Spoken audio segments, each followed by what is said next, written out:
Sometimes the world doesn't need another hero. Sometimes what it needs is a monster. Yop tout le monde, c'est Davax et aujourd'hui on se retrouve pour un petit tuto. Donc un petit tuto pour faire un effet RGB split, donc c'est cet effet-ci.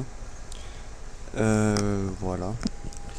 Donc cet effet un petit peu où ça tourne avec les couleurs RGB quoi. Donc on va voir cet effet tout de suite. Hop. Donc je ferme ma compo que j'avais fait. Donc là j'ai déjà mis mon clip, mais vous aurez juste à mettre votre clip. Après je le conseille de faire pas sur une cinématique, mais plutôt au moment des kills, sur un clip. Bon après moi là je le fais sur une cinématique parce que voilà quoi. Et donc ouais, donc voilà, je vais commencer le tuto. Donc déjà avant de faire toutes les manipulations pour faire cet effet, il faut que vous ayez fini au moins de synchro votre clip, de mettre les effets sur votre clip et tout. Vu qu'après il va falloir le mettre en précomposition comme ceci. Hop, voilà, donc là il est en précomposition. Et donc maintenant je vais cliquer sur mon clip, je vais aller dans effet. Je vais aller dans couches, correspondance des couches. Et donc là je vais le dupliquer 2 fois, c'est-à-dire qu'on aura 3 fois le clip. Donc je clique sur le premier de tout en bas. Je mets vert néant, bleu néant. Voilà. Le deuxième, je mets rouge néant, bleu néant. Et le troisième, rouge néant et vert néant. Donc là ça va vous donner une couleur un peu bizarre comme ça. Donc vous allez sélectionner les 3 clips en même temps. Vous allez cliquer sur le mode ici. Donc si vous n'avez pas le truc où il y a les modes, normalement c'est que voilà, c'est comme ça. Donc si vous n'avez pas le truc où il y a les modes ici, il faut juste cliquer sur le petit bouton ici. Voilà. Et donc ici vous avez les modes. Vous cliquez sur n'importe lequel des 3 là. Et vous mettez en écran, donc ce qui va redonner la couleur normale au clip. Après, donc là, vous voyez que ça va rien changer du tout.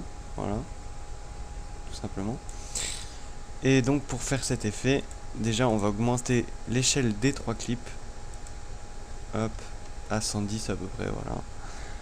C'est pour pas... Enfin, je vais vous expliquer juste après. Donc, maintenant on appuie sur R pour faire la rotation sur les 3 clips. Donc pour la rotation, on met un point clé sur celui-là et sur celui-là. Et un peu plus loin, donc il faut forcément qu'il y en ait un qui soit à plus, par exemple 2, voilà, plus 2, et un à moins 2 par exemple, voilà. Et ça donne cet effet là déjà. Et celui du milieu je le bouge pas parce que je trouve ça, voilà, ça peut changer les couleurs des fois et tout, donc après c'est à vous de bouger comme vous le souhaitez quoi. Et donc après je vais venir ici et je vais remettre à 0 sur les deux. Merde, j'ai lancé une preview. Hop, j'ai mis à 0 sur les deux, donc voilà, ça va faire cet effet là.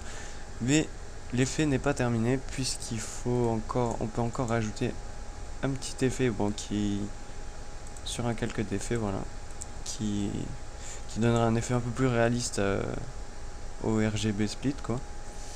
Donc on crée un calque d'effet, on va sur effet, netteté et radial blur, voilà, CC radial blur. Et donc ici, donc on va prendre comme exemple nos points clés ici. Je vais mettre à 0 ici. Ici, je vais mettre à 2. On peut voir que ça fait un espèce de flou comme ça tout autour qui donne super bien je trouve. Et ici on peut remettre à 0 et voilà, ça nous donne cet effet là. Attendez, je preview. Donc mon ordi est un peu lent, mais bon, c'est pas grave.